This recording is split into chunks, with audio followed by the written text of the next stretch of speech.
Hello बच्चों, let's see this question.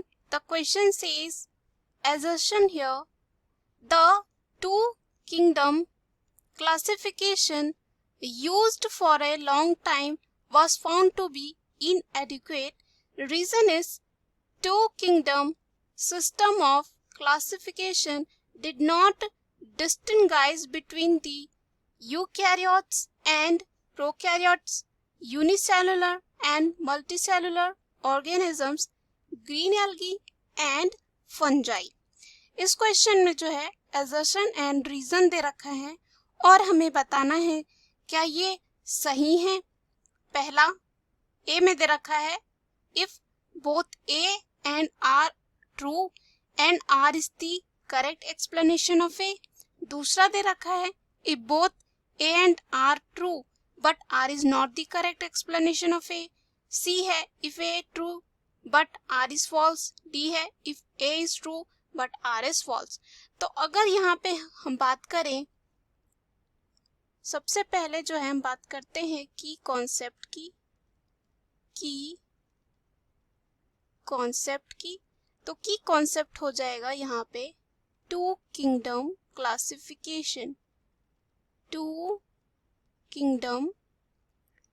Classification. अगर हम बात करें टू किंगडम क्लासिफिकेशन क्या था, तो ये जो है दिया गया था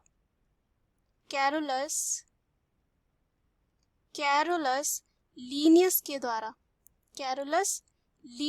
द्वारा जो है ये टू किंगडम क्लासिफिकेशन दिया गया था। वो क्लासिफाई किए थे इसको प्लांट एंड एनिमल्स में। ओनली जो है प्लांट एंड एनिमल्स में जो है वो क्लासिफाई किए थे।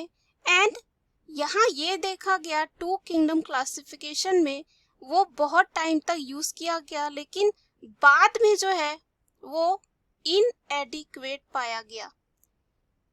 इनएडिक्वेट जो है ये पाया गया। ऐसा क्यों?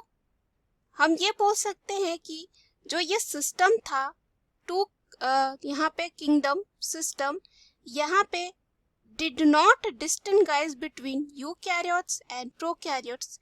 ऐसा क्यों पाया गया इनएडिक्वेट? क्योंकि ये डिस्टिंग्विश नहीं कर सकता था कि कौन जो है प्रोकैरियोट्स है, कौन जो है यहाँ पे यूकैरियोट्स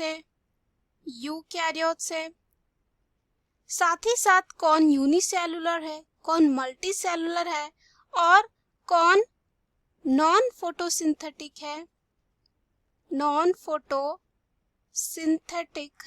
और कौन जो है फोटोसिंथेटिक है, इनके बीच में जो है वो डिस्टिंग्विश नहीं कर पाए थे। यहाँ पे ये जो टू किंगडम क्लासिफिकेशन था वो इनएडिक्वेट पाया गया। ये फिट नहीं था कि कौन जो है यहाँ पे प्रोकैरियोट्स है, यूकैरियोट्स है, नॉन फोटोसिंथेटिक है, फोटोसिंथेटिक है, कौन यूनिसेलुलर, कौन मल्टीसेलुलर है, इसको जो है सही से एक्सप्लेन नहीं कर पाया। यहाँ पे अगर हम बात करें जो लाइकेन एंड फंजाई होते हैं, अगर हम बात करें लाइकेन एंड फंजाई की, इसे जो है क्लासिफाई किया गया था प्लांटी के अंदर। एंड जो यूग्लिना थी, यूग्लिना को जो है क्लासिफाई किया गया था एनिमेलिया के अंदर। तो ये जो है सही जो है तरीका नहीं था, ये सिस्टम सही नहीं था, इसलिए क्या पाया गया इनएडिक्वेट। अगर हम पहले एजर्शन में जाते हैं तो एजर्शन क्या है, the two kingdom classification used for a long time was found to be inadequate. तो ये जो है एजर्शन बिल्कुल सही हो जाता है। उसके बाद यहाँ पे रीजन की बात करें तो क्या लिखा है कि two kingdom system of classification did not distinguish between the eukaryotes and prokaryotes, unicellular and multicellular organism, and green algae and fungi। तो ये जो है ऑप्शन भी बिल्कुल सही है, क्योंकि जो टू किंगडम सिस्टम क्लासिफिकेशन था वो डिस्टिंगाइज नहीं कर पाया यूकैरियोट कौन है, प्रोकैरियोट, साथ ही साथ यूनिसेलुलर और मल्टीसेलुलर के बीच में, उसके बाद ग्रीन एल्गी एंड फंजाई के बीच में।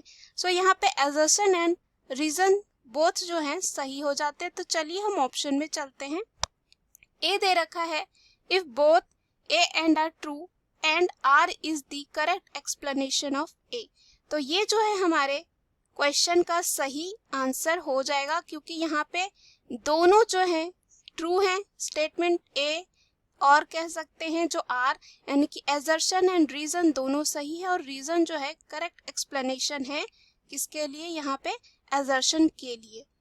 बी दे रखा है, if both A and R true but R is not the correct explanation of A.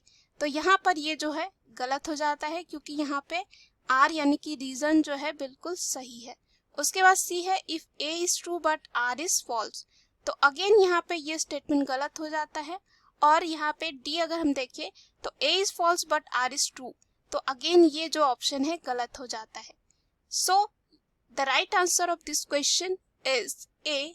Hope you understood it well. Best of luck.